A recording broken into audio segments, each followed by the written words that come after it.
მოგესალმებით. ჩვენ დღეს ფიცჯერალდის დიდი გეტსბის პირველ 4 თავს ჩაუღრმავდებით იმ ამონარიდებს, რომლებიც თქვენ გაგვიზიარეთ. ვეცდებით, რომ ამ ადრეულ თავებში გამოკვეთილი პერსონაჟები, გარემო და ძირითადი თემები ერთად გავიაროთ. დიახ, და აქ ფიქრობ განსაკუთრებით საყურადღებოა, ერთი მხრივ მთხრობელი ნიკ კეროვეი, მისი ხედვა, მერე ისტ ეიგისა და ვესტ ეიგის ეს კონტრასტი, ხო? და რა თქმა უნდა გეტსბი. ეს იდუმალი ფიგურა თავიდანვე. კი ბატონო. ნახოთ, აბა რა დგას ამ მრწყინავი ფასადის უკან. დავიწყოთ მაშინ ნიკ კეროვეით. ესე იგი, შუა დასავლეთიდან ჩამოსული კაცია, იელი დაამთავრა, ომიც გამოიარა. და ცდილობს ობლიგაციების ბიზნესში დამკვიდრებას. და თავიდანვე გვიყვება მამის რჩევას გახსოვთ, სანამ ვიმეს გააკრიტიკებდე, გახსოვდეს, რომ ყველას შენნაირი უპირატესობები არ ქონიაო.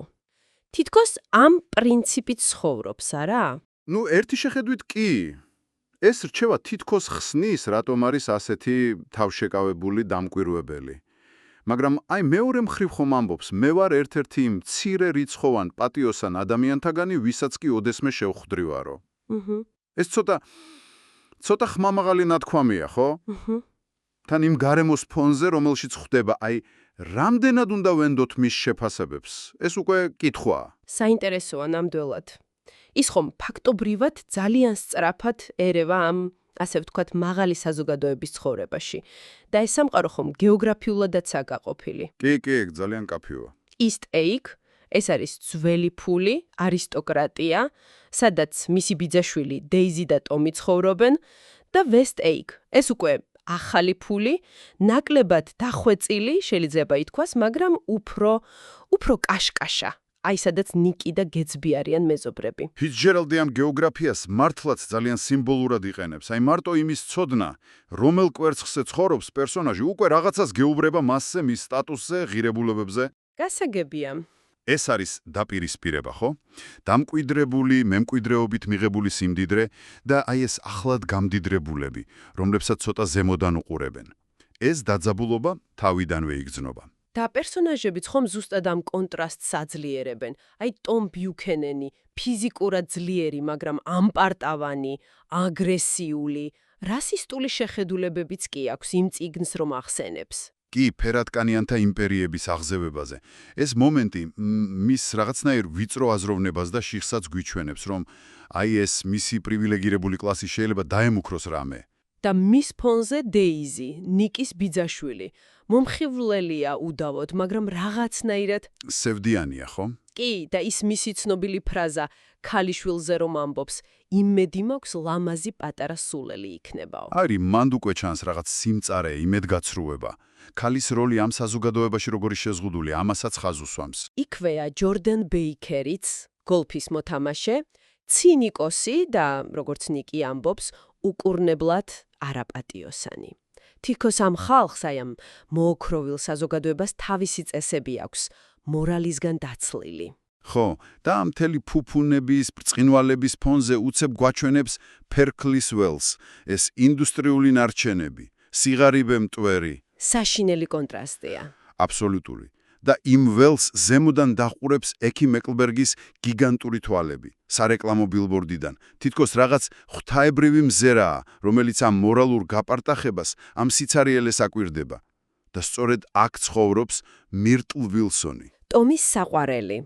მირტლ ხომ აბსოლუტურად განსხვავდება დეიზისგან. სრულიად. სავსეა რაღაცნაირი დაუაკებელი, ხმაურიანი ენერგიით.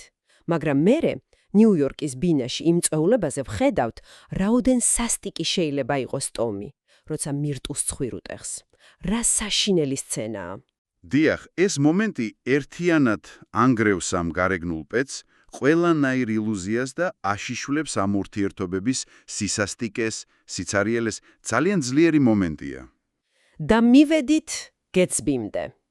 თავიდან ხომ მხოლოდ ჭორები გვესმის, კაცი მოკლაო, ჯაშუში იყო, მისი წვეულებები ლეგენდაა, მაგრამ თვითონ არსად ჩანს, ეს იდუმალება რისთვის სჭირდება. ეს იდუმალება, რა თქმა უნდა, ინტერესს აღვივებს, მის ქმნის მის გარშემო. და როცა ნიკი ბოლოს და ბოლოს ხვდება, ხო? გაოცებულია, როგორი ახალგაზრდა, როგორი განსაკუთრებული ღიმილი აქვს. მარადიული დამშვიდების ღიმილი როგორც წერს. ზუსტად. მაგრამ გეტსბი მაშინვე ცდილობს შთაბეჭდილება მოახდინოს ნიქსზე. თავისი ისტორიით, მდიდარი ოჯახი, ოქსფორდი, ომის მედლები. თან ვინ ახლავს? მეირ ვულფშიმი, ეს კრიმინალური ფიგურა. ესეც კიდევ უფრო ბუნდოვანს ხდის მის თარსულს. მაგრამ ამ იდუმალებას მალევე ეხდება ფარდა, არა? ჯორდანი უყვება ნიქს მთავარ საიდუმლოს. კი, ჯორდანი ამხელს, რომ გეტსბის მთელი ეს სიმდიდრეს, გრანდიოზული სახლი ვესტეიკში, ყველაფერი მხოლოდ იმიტომ სჭირდება, რომ დეიზისთან იყოს ახლოს. რომელიც ყურის მეორე მხარეს ისტ-ეიკში ცხოვრობს. დიახ, მათ წარსულში ლუიზვილში ერთმანეთი უყვარდათ.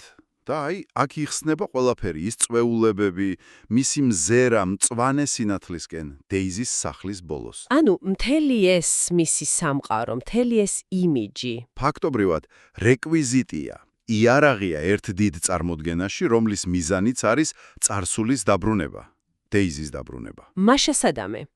პირველი 4 თავი შეიძლება ითქვას გვიხარტავს ამ გარეგნულად მბრწყინავ, მაგრამ შინაგანად საკმაოდ ცარიელ და მორალურად რთულ სამყაროს, გვაცნობს მთავარ მოთამაშეებს და გვიმხელს გეტსბის ამ მთავარ მამოძრავებელ ძალას, მის აკვიადებას. კი, და ბოლოს, თქვენთვის, მსმენელისთვის დასაფიქრებელი კითხვა, რამდენად ობიექტურია ნიკი როგორც მთხრობელი? ის ხომ თავს პატიოსნად აცხადებს, მაგრამ თან აშკარად მოხიბლულია ამ სამყაროთი და თან განიკითხავს კიდეც. მართავია. და ახლა, როცა იცით გეტსბის მთავარი мотиваცია, რა არის თქვენი ყველაზე დიდი კითხვა მის პერსონაჟთან დაკავშირებით? ამაზე დაფიქრდით.